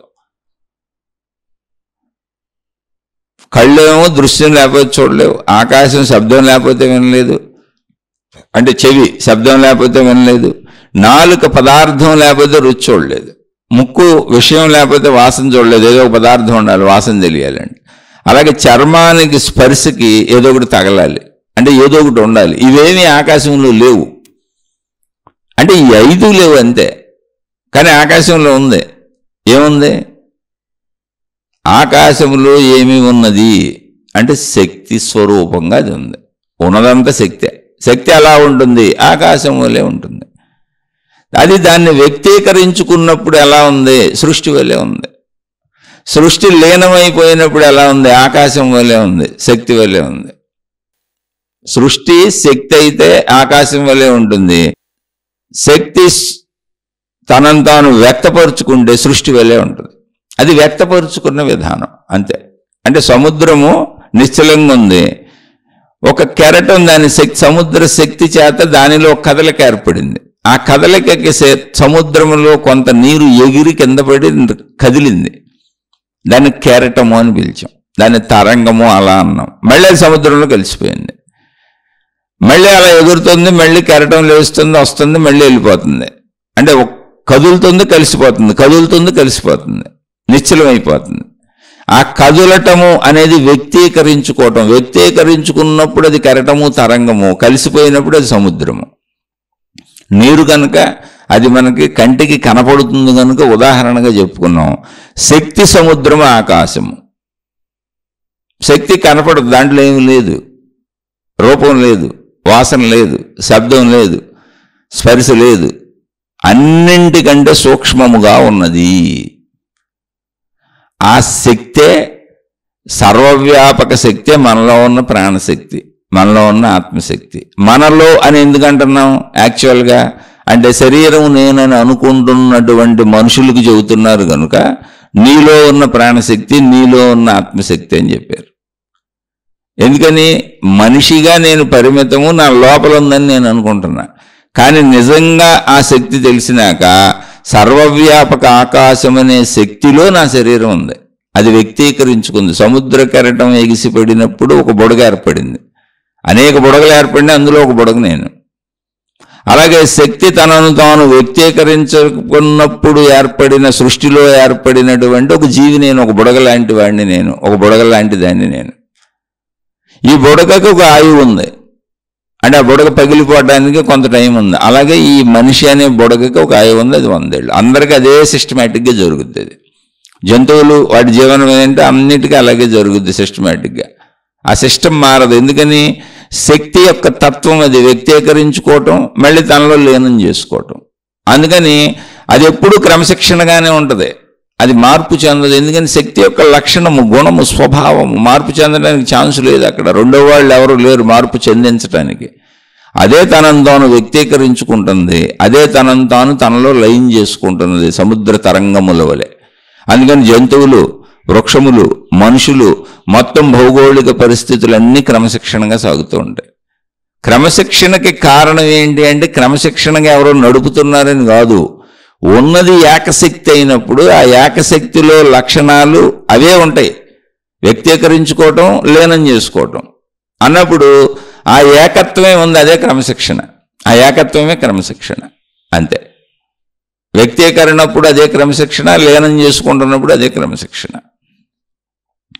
మనకి వ్యక్తీకరించబడిన సృష్టిలో జీవులుగా మన గురించి మనకు తెలుసు, మనసుగా మన గురించి మనకు తెలుసు. మనస్సు శరీరముల కలయిక జీవుడు, జీవితము. ఇది మరణంతో అంతమైపోద్ది. ఇప్పుడు ఎరుకతో జీవించాలన్నా, ఉనికితో జీవించాలన్నా, ఆ శక్తిని తెలుసుకుని ఆ తెలిసినటువంటి జ్ఞానంతో జీవించాలన్నా ఏం చేయాలి? శక్తిని తెలుసుకోవాలి. ఏంటి ఆ శక్తి? నాలో ఉన్న ప్రాణశక్తి. నాలో ఉన్నా అని ఎందుకు చెబుతున్నామంటే, నేను పరిమిత భావనలో మనసు నాలో ఉందనుకుంటున్నాను, కోరికలు నాలో ఉన్నాయి అనుకుంటున్నాను, ఆలోచనలు నాలో ఉన్నాయి అనుకుంటున్నాను, ఇవన్నీ నాకు కలుగుతున్నాయి అనుకుంటున్నాను గనుక, శరీర భావనలో ఉన్నాను గనుక. అటువంటి శరీర భావనలో ఉన్న జీవులకు ఆత్మజ్ఞాన చదువు, ఆధ్యాత్మిక చదువు చెప్పేటప్పుడు మహాత్ములందరూ నీలో నీలో అని చెప్పారు. ఆ నీలో అంటే జీవిలో ఉన్నప్పుడు ప్రాణశక్తి అన్నారు, వ్యక్తిలో ఉన్నప్పుడు ప్రాణశక్తి అన్నారు, ప్రాణిలో ఉన్నప్పుడు ప్రాణశక్తి అన్నారు. అది పరిమిత భావనలో ఉన్న వాళ్ళకి చెప్పటం కోసం ఉపయోగించబడినటువంటి పదములే తప్ప యాక్చువల్గా సత్యమేంటి? శక్తిని తెలుసుకుంటే ఏంటి? శక్తిలో శరీరాలు ఉన్నాయి, శక్తిలో మనసులు ఉన్నాయి. సర్వవ్యాపక ఆకాశము అనేటువంటి శక్తిలో సృష్టి అంత ఉంది, అంటే శక్తి పరంగా వచ్చినప్పుడు. అయితే శక్తి తెలిసేంత వరకు, శక్తి ఒక అవగాహనకు వచ్చేంత వరకు, నాలో ఉన్న ప్రాణశక్తిని నేను తెలుసుకుని దాన్ని కొలుసుకుని అందులో స్థిరపడే వరకు నేను నా లోపలే అన్నీ ఉన్నాయి అనుకుంటుంటా. శరీరం నేను నిజం, మనసు నేను నిజం, ఇది అబద్ధం కాదు. శరీరాన్ని చక్కగా రక్షించుకోండి, మనసుని చక్కగా రక్షించుకోండి, కుటుంబాన్ని చక్కగా రక్షించుకోండి, మీ ఆర్థిక స్థితులు పాడు చేసుకోబాకండి. ఏదో ఆధ్యాత్మికం పేరుతో, మతం పేరుతో, దేవుడి పేరుతో మీ భౌతిక జీవితాలు దెబ్బ కొట్టుకోకండి.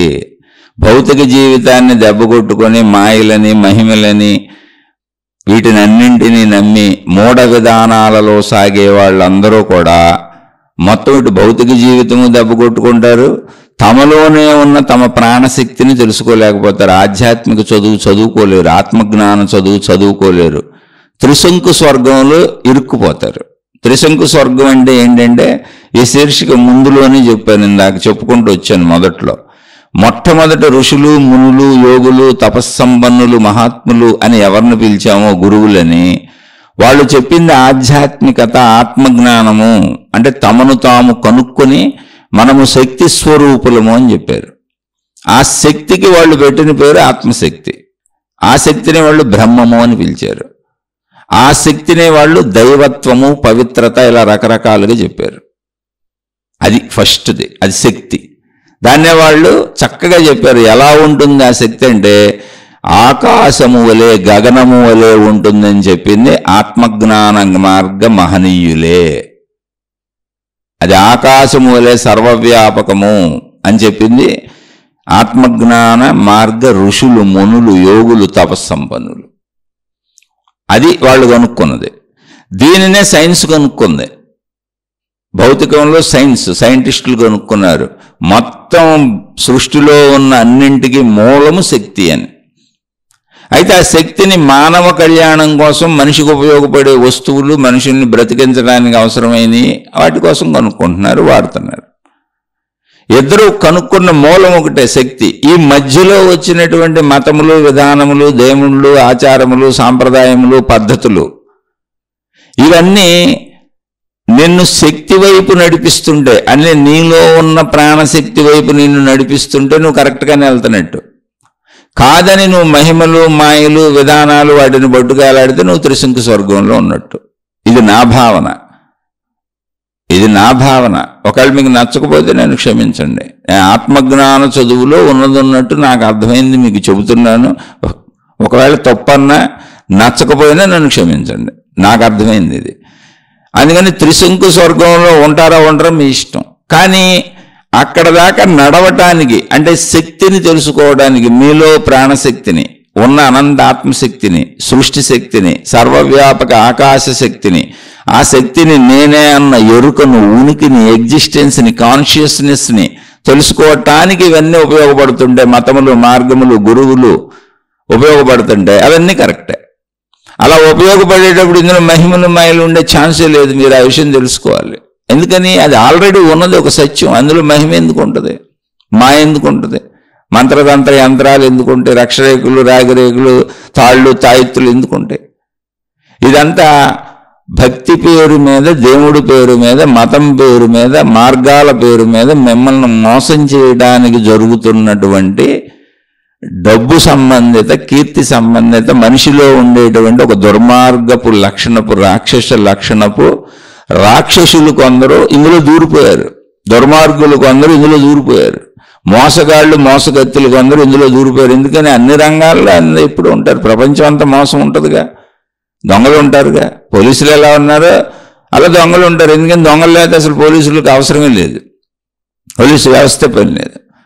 అలాగే మోసగాళ్ళు, మోసగత్తులు, అన్యాయాలు, అక్రమాలు లేకపోతే కోర్టులు, న్యాయాలు, చట్టాలు, లాయర్లు అవసరమే లేదు. ఇలా ఒక ఆక్రమించుకునే తత్వం, లాక్కునే తత్వం, ఒక దుర్మార్గ తత్వం మనుషులకు లేకపోతే దేశాలు సెక్యూరిటీ పెట్టుకోవాల్సిన అవసరమే లేదు, పోలీసు వ్యవస్థే లేదు, మిలిటరీ వ్యవస్థే లేదు, అసలు వీడితో పనే లేదు. అంటే ఏంటి, ప్రపంచవ్యాప్తంగా ఇవన్నీ నడుస్తున్నాయి. అంటే ప్రపంచంలో చెడు ప్రబలిపోయి ఎప్పుడూ ఉంటుంది, దాన్ని రక్షించుకోవడానికి అవసరమైన మంచి ఎప్పుడూ జరుగుతూనే ఉంటుంది. కాబట్టి అది ఇందులో కూడా దూరిపోయారు వాళ్ళు. మిమ్మల్ని నడిపిస్తున్నాం అంటూ త్రిశంకు స్వర్గంలో పెడతారు. అందుకని మీరు త్రిశంకు స్వర్గంలో ఉన్నారా లేదా చూసుకోవాల్సింది ఎవరు? మీరే. నన్ను నేను చూసుకోవాలి, నేను త్రిశంకు స్వర్గంలో ఉన్నానా లేదా అని. నేను శక్తిని తెలుసుకోవాల్సిన అవసరము, బాధ్యత ఎవరిది? నాది. ఒకవేళ కాదు, నాకు త్రిశంకు స్వర్గం ఇష్టమైతే చక్కగా విహరించవచ్చు అందులో, ఎవరికాళ్ళు, అందులో తప్పు లేదు. ఇప్పుడు మీరు ఇష్టపడి, ఆ మతాన్ని ఇష్టపడి, ఆ మార్గాన్ని ఇష్టపడి, ఆ మహిమల్ని ఇష్టపడి, ఆ గురువుల్ని ఇష్టపడి, ఆ గురువుల్ని ఇష్టపడి, ఆ మాతాజీని ఇష్టపడి, ఆ త్రిశంకు స్వర్గాలు ఇష్టపడి, మాకు త్రిశంకు స్వర్గాలే ఇష్టమని మీరు తాళ్ళని, తాయెత్తులని, రంగురాళ్ళని, రక్షరేకులని, యంత్రాలని, మంత్రాలని, తంత్రాలని తిరుగుతూ ఉంటే, అది మీకు ఇష్టమే అయ్యి తెలిసే తిరుగుతుంటే అసలు దాని గురించి గొడవ లేదు, చక్కగా తిరగచ్చు, హ్యాపీగా తిరగచ్చు. ఇప్పుడు సినిమా అబద్ధం అని తెలిసి ఎంటర్టైన్మెంట్ కోసం సినిమాకి వెళ్ళటలా, టీవీ సీరియల్స్ అబద్ధము, అసత్యం ఉన్న తయారు చేశారు, అవి ఎంటర్టైన్మెంట్ కోసం చేసుకున్నామని చూడట్లా. సోషల్ మీడియా మొత్తం ఎంటర్టైన్మెంట్ కోసమే దాన్ని చూడట్లా. అలా ఎంటర్టైన్మెంట్ కోసం ఎన్నో పెట్టుకొని మనం అనుభవించట్లా. అలా ఇది కూడా మేము త్రిశంకు స్వర్గంలో ఆధ్యాత్మికతను కూడా ఎంటర్టైన్మెంట్గా అనుభవిస్తాము, మాకు అది అవసరము, మేము ఆ బలమైన నమ్మకాలు ఉంటేనే బతకగలం, లేకపోతే మేము బతకలేము, మేము ఆసక్తులు, మేము శక్తిని తెలుసుకోలేము, ఏదో ఒక ఆధారతలతో ఇలా మేము అవి ఉన్నా లేకపోయినా ఈ మూఢనమ్మకాలతో ఆనందంగా జీవించి చచ్చిపోతామంటే బ్రహ్మాండంగా ఆనందంగా జీవించి చనిపోవచ్చు, ఎవరూ వద్దనం లేదు అసలు. ఇది కేవలము ఆధ్యాత్మిక చదువుగా, ఆత్మజ్ఞాన చదువుగా, నేను శక్తి స్వరూపుడను, నేను శక్తి స్వరూపురాలను, సైన్స్ చెప్పిన విధముగా సృష్టి మొత్తానికి ఆధారము శక్తే. కాబట్టి ఆ శక్తి ఏంటి? అలాగే ఋషులు, మునులు, యోగులు, తపస్సంపన్నులు, గురువులు, మహాత్ములు, పూర్వీకులైన వాళ్ళు, పెద్దలు చెప్పినటువంటి కనుక్కొని తమను తాము అన్వేషించుకొని వాళ్ళు కనుక్కొని తమలో కనుక్కున్న శక్తిని మేము అని తమలోనే అన్వేషించుకొని మేము శక్తి స్వరూపులమని కనుక్కున్న ఆ శక్తి సూత్రం పట్టుకొని వాళ్ళు చెప్పిన ఆత్మజ్ఞాన చదువు, ఆధ్యాత్మిక చదువు చదువుకుంటూ నన్ను నేను తెలుసుకుంటాను అనుకున్న వాళ్ళకి మాత్రమే ఇది.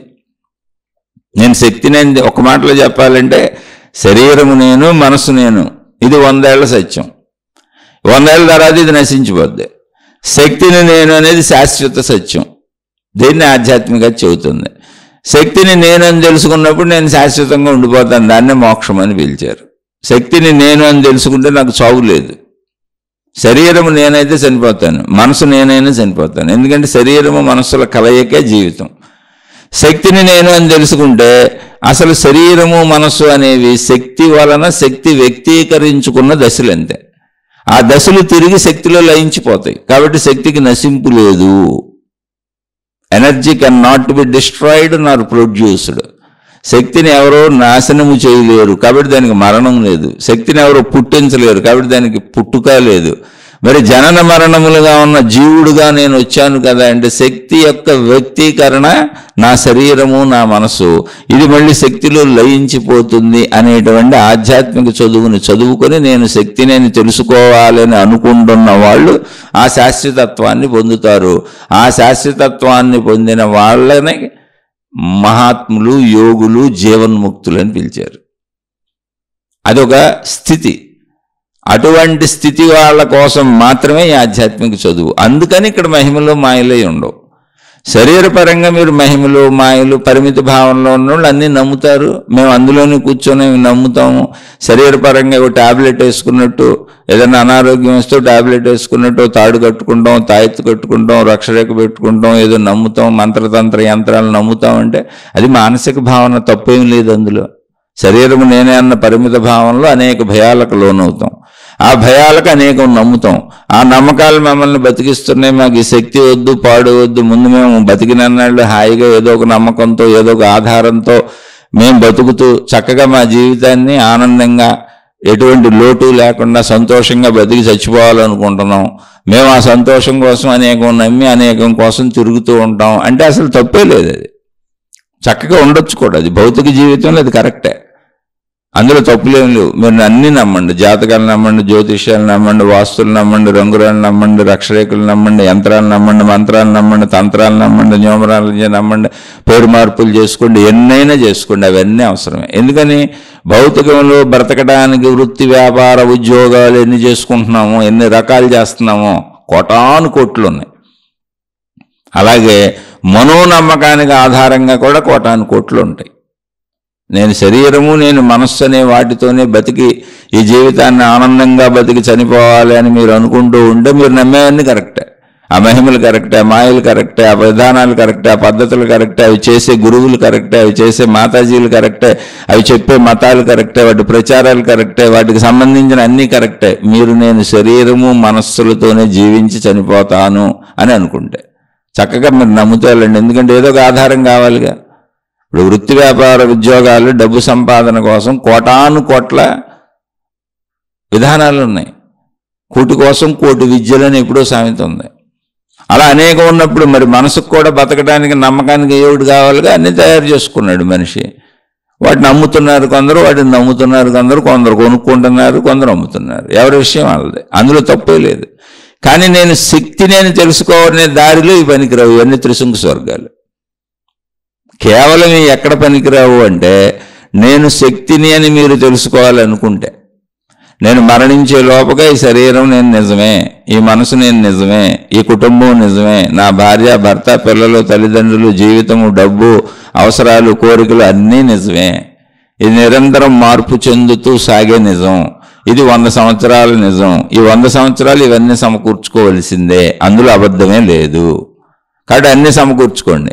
అలా సమకూర్చుకుంటూ నేను శక్తిని తెలుసుకోవాలి, నేను శాశ్వతుడిని, శాశ్వతరాలుని, నాకు ఈ శరీర మరణంతో, మనోమరణంతో సంబంధమే లేదు, అదంతా తిరిగి శక్తిలో లయించిపోతుంది, కాబట్టి నేను శక్తిగా శాశ్వతంగా ఉంటాను అని తెలుసుకోవాలనుకునే వారికి మాత్రమే ఈ మహిమలు, మాయలు, ఇవన్నీ ఇందాక చెప్పుకున్నవన్నీ కూడా త్రిశంకు స్వర్గాలు. మిగిలిన వాళ్ళకి అవి కరెక్టే. మేము శరీరంగా మనసుగా చచ్చిపోవాలనుకుంటున్నాం, ఉన్న జీవితకాలం 100 ఏళ్ళు హాయిగా బతకాలనుకుంటున్నాం, మిగిలిన కూడా మాకు ఉద్దసలు, మేము అసలు ఆ శక్తిని నమ్మటం లేదు, అది మాకు అక్కర్లేదు అనుకున్న వాళ్ళకి అదంతా కరెక్టే. అది అవసరమే కూడా. భౌతికతలో అది మొత్తం నిజమే, అవసరమే, కరెక్టే. ఆధ్యాత్మికత అంటే వ్యక్తిగతము, సామూహికం కాదు, అంతరంగం. వ్యక్తి అంతరంగంలో నేను శక్తిని తెలుసుకునే ప్రయాణము మాత్రమే ఆధ్యాత్మిక చదువు, ఆత్మజ్ఞాన చదువు. అంటే దానికి మహాత్ములు ఆత్మ అని పేరు పెట్టారు కాబట్టి ఆత్మజ్ఞాన చదువు. దాన్ని ఆధ్యాత్మికత అంటే అంతరంగానికి సంబంధించింది, ఆత్మ గుర్చిన అధ్యయనం అన్నారు కాబట్టి ఆధ్యాత్మిక చదువు. అలా శక్తిని తెలుసుకోవాలి, నేను శక్తిని తెలుసుకోవాలనుకున్న వాళ్ళకి మాత్రం అది త్రిశంకు స్వర్గం. మిగిలిన భౌతిక జీవులందరికీ అది కరెక్టే. కాబట్టి నేను ఎవరితో నేను విభేదించట్లే, ఎవరిని విమర్శించట్లే, ఎవరిని కాదంటలే, ఎవరిని అవునంటలే. మీరు ఎక్కడున్నారో, మీరు ఎలా ఉండాలనుకుంటున్నారో అలా వెళ్ళండి. కొంతమంది అంటే నేను శక్తిని తెలుసుకోవాలనే వైపు నేను వెళ్తున్నా, అందుకని నాకు అవన్నీ త్రిశంకు స్వర్గాలు. నేను వాటిని అనుసరించను, నమ్మను, నాకు అక్కర్లేదు. ఎందుకని నేను శక్తిని నమ్ముతాను. విశ్వవ్యాపక సర్వవ్యాపక ఏకశక్తిని నమ్మినప్పుడు ఇన్ని ముక్కలు నమ్మాల్సిన అవసరం ఏముంది? ఇక్కడ ఎన్ని నమ్మకాలు, కోటాను కోట్లు ముక్కలుగా ఉన్నాయి, పరిమితంగా ఉన్నాయి. భౌతికం అలాగే ఉంటుంది, ముక్కలుగా ఉంటుంది, పరిమితంగా ఉంటుంది. కాబట్టి భౌతికంలో ఉన్నోళ్ళు అవి నమ్ముకోండి. నేను శక్తిని తెలుసుకోవాలనుకున్నప్పుడు అది సర్వవ్యాపక ఆకాశ స్థితి, అనంతము, ఏకము. అది ఉన్నది ఒకటే, దానికి భిన్నంగా ఏమి లేదు అసలు ఇక్కడ.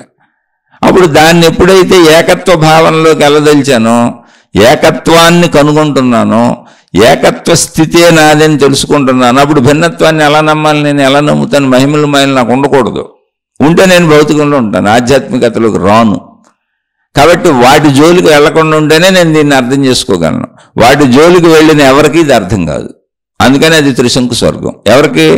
ఇందులో వెళ్ళే వాళ్ళకి, శక్తిలో వెళ్ళే వాళ్ళకి, నేను శక్తిని తెలుసుకునే వాళ్ళకి. భౌతికంలోనే పరిమిత భావంలో నేను శరీరం, మనసు అనుకునే వాళ్ళకి అదంతా కరెక్టే. ఆ విచక్షణ తెలుసుకోండి, అంతే తప్ప ఎవరినో విమర్శించటం, ఇంకొకరిని ఎవరినో పొగట్టం ఏమి లేవు అసలు ఇక్కడ. వెళుతున్న విధానాన్ని బట్టి. విమానంలో వెళ్ళేవాడికి విమానం మొత్తం పైకి ఎగిరిపోయినాక కింద ఏమీ లేనట్టు కనపడుద్ది, అంతే.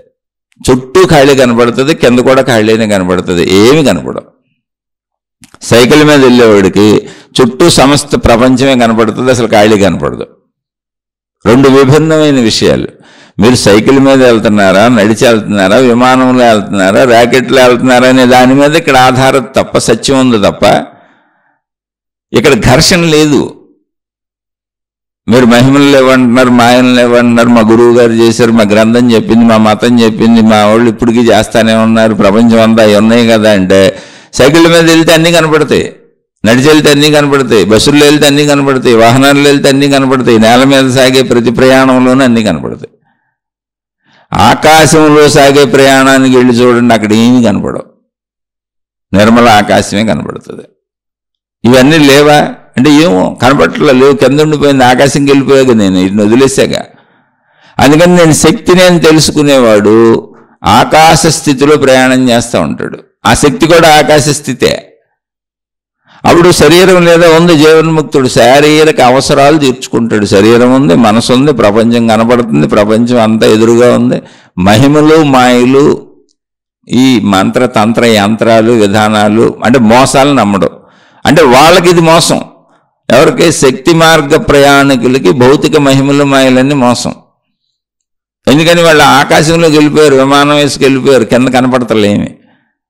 కానీ భౌతికంలో పరిమిత భావంలో శరీరం నేను, మనసు నేనని సాగుతున్న వాళ్ళు నేల మీద ఉన్నారు, నేల మీద వాహనాలతో తిరుగుతున్నారు, కాలినడకన వెళ్తున్నారు, సైకిళ్ళు వేసుకున్నారు, మోటార్ సైకిళ్ళు వేసుకున్నారు, అన్ని నేల మీద వాహనాలు వెళ్తున్నారు, అన్నీ కనపడుతున్నాయి. కాబట్టి వాళ్ళకి సత్యం.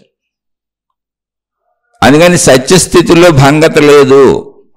మీరు ఎప్పుడు తెలుసుకోండి, ఇది విరోధము కాదు, విభేదము కాదు, విద్వేషం అసలు కాదు, విషయాన్ని అర్థం చేసుకునే ప్రక్రియ. అందుకని ఆధ్యాత్మిక చదువు, ఆత్మజ్ఞాన చదువు తెలుసుకోవాలనుకుంటే మీరు నేను శక్తిని తెలుసుకునే ప్రయత్నం చేస్తారు. అప్పుడు త్రిశంకు స్వర్గాలు వదిలేయాలి. ఆ శక్తిని నేనని తెలుసుకున్న భావనలోంచి జీవించినప్పుడు మీరు ఎరుకతో జీవిస్తారు, అవేర్నెస్తో ఉంటారు. ఎందుకని? శరీరంతో ఉన్నాను, మనసు ఉంది, శరీర అవసరాలు తీర్చుకుంటున్నాను, దానికి మనసునే ఉపయోగించాలి. కానీ నేను శక్తిని నాకు తెలుసు కాబట్టి ఎరుకలోంచి జీవించడం కుదురుద్ది, అవేర్నెస్లోంచి జీవించడం కుదురుద్ది, ఉనికిలోంచి జీవించడం కుదురుద్ది, ఎగ్జిస్టెన్స్లోంచి జీవించడం కుదురుద్ది, ఆత్మశక్తిలోంచి జీవించడం కుదురుద్ది. అటువంటి వాళ్ళని జీవన్ముక్తులు అంటారు. ఆ స్థితిని కృష్ణమూర్తి గారు తనదైన బాణిలో, తనదైన శైలిలో ఎరుక గురించి, ఆత్మతత్వం గురించి దైవీ పదాలను వాడకుండా కేవలం సత్యము, ఎరుక అనేటువంటి అద్భుతమైనటువంటి ఎటువంటి మతపరమైన పదాలు, దైవీపరమైన పదాలు, ఎటువంటి దైవ సూచనలు, మత సూచనలు సూచించే పదాలను వాడకుండా కేవలము తనదైన బాణిలో సహజ పదాలతో చెప్పినటువంటి అద్భుతమైన ఆధ్యాత్మిక తత్వం కృష్ణమూర్తి గారి ఎరుక.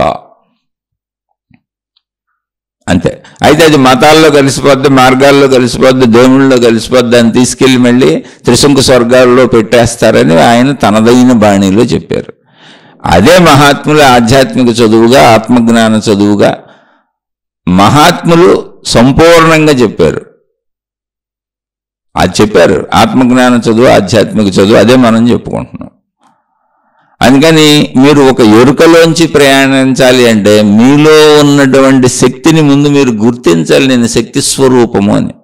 మళ్ళీ మీలో ఉన్నా అన్నప్పుడు నేను వాడిని పదం తప్పే. ఎందుకని శరీర భావనలో ఉన్నంతకాలం మీలో ఉన్నా, నాలో ఉన్నానే మాట్లాడుకోవాలి.